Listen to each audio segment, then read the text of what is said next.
Well, hello, Mr. and Mrs. Wilson, and thank you for coming in today to review the financial plan we've been working together on and to discuss my recommendations for helping you to reach your financial objectives. I'd like to start by summarizing your financial situation into a few main points and then giving a brief overview of the recommendations I have. We'll spend the rest of the time during this meeting and the follow-up meetings with the appropriate professionals to discuss in more detail the specifics of each step along the way to implementing this. Sound good? George and Martha, you've been married for 35 wonderful years. You have two children, Carol and Scott, who each have families of their own. You have three grandchildren, with another on the way, and you're very interested in providing a meaningful legacy to your kids and grandkids in a tax-efficient and appropriate manner. George, you've built a successful business and have accumulated substantial assets from the business. You'd like to retire by age 70, but you're not sure the best way to sell the business and to reap the rewards of your hard work.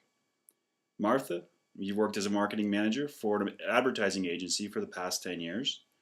Besides a corporation, you own some commercial real estate that generates substantial cash flow, an undeveloped tract of land in another state, a house you've lived in for a long time, a vacation condo that you don't use very much, and various investment accounts as well as various personal possessions.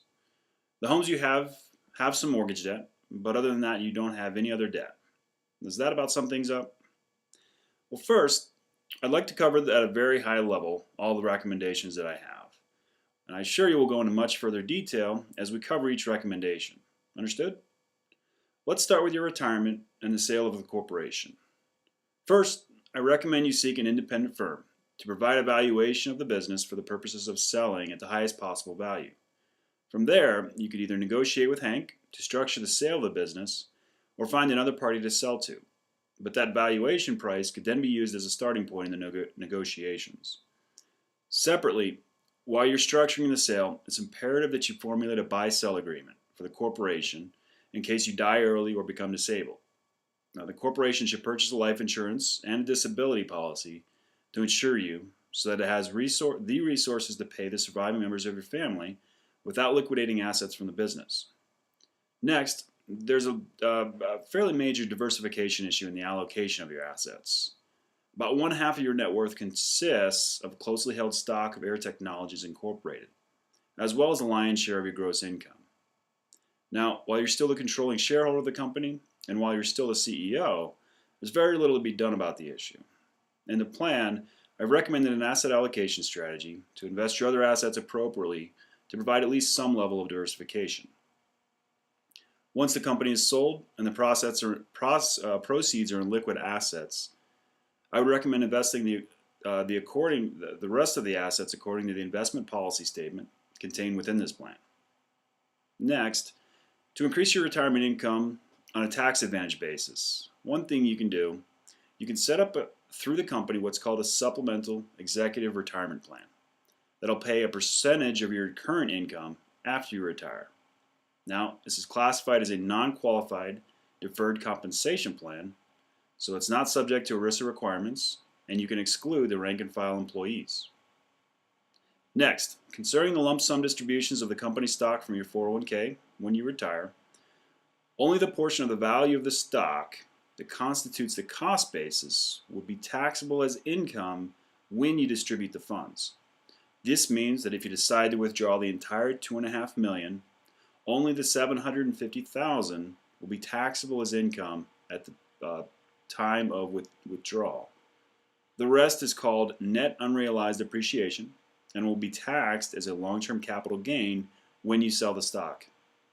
Now this helps because long-term capital gains rates are much lower than income tax rates, as I'm sure you're painfully aware.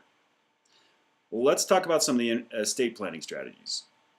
Now, all these recommendations are going to require a competent and trusted estate planning attorney to create the documents correctly. If you don't have an attorney in mind, I can provide the name of a couple for you to interview.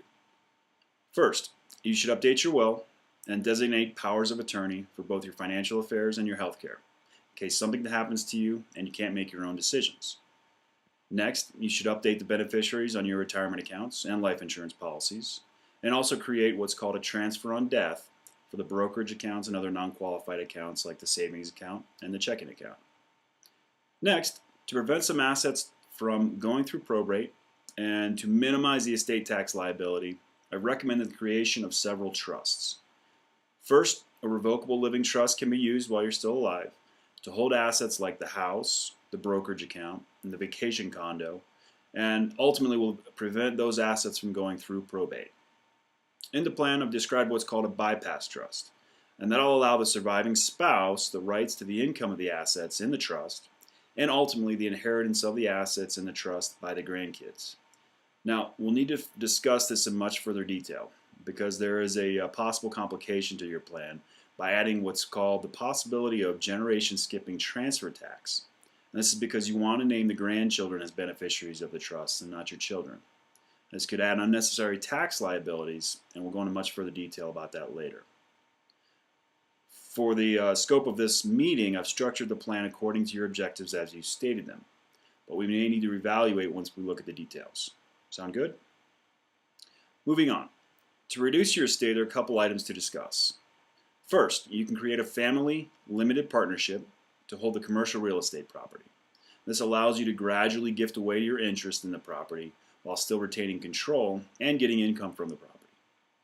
Next, for the undeveloped land in another state, you can either hold the land in a living trust and avoid ancillary probate, or you can begin what's called a self-canceling installment note to sell the property to your son Scott.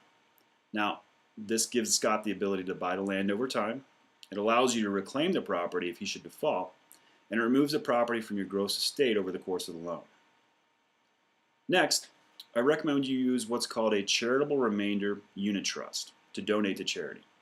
Now, this provides you an immediate income tax deduction and you can still receive income from the property even after you've donated it.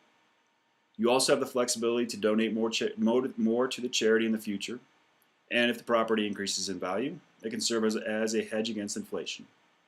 Next, you're allowed to gift up to $14,000 per year per child or grandchild, and that means that both of you can combine to give away $28,000 per year while you're still alive to decrease the amount of your taxable estate.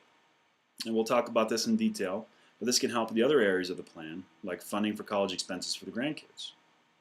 Now, there are a lot of minor considerations in the plan, and we haven't covered nearly all of them. But we will as we go through the plan document today. And if you have questions as we go through this, or anything occurs to you that you want to add, please don't hesitate to stop me when you think of it. Sound good? Well, let's get started.